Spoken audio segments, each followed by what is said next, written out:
سلام علیکم عزیز سلامت خانه باشیم باشیم. ما در oilamon نامی خواهرام میسو دو خواهر داریم.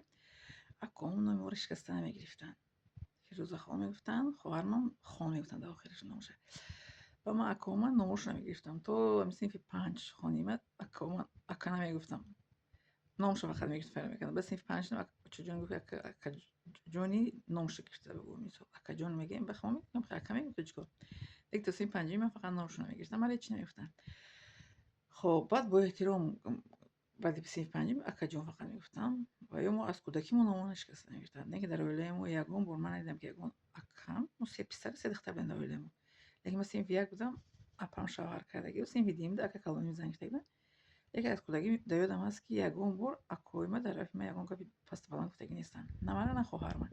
در اویله ما خیلی جنسی زن کس کپی پست بالان گفتنی گپ نبود برای که پدر و مادرم که هم دیگرشون احترام میکردن. اینچنین برادرای منم چی نمیکردن. پس بانگ میزدن همسراشون خیلی معامله خوب میکردن. بله همین گونه درباره اکاگی خواهری خواستم به شما بگم. همون ما اکا خواهر بودیم احترام میکردیم. بله میادرم شما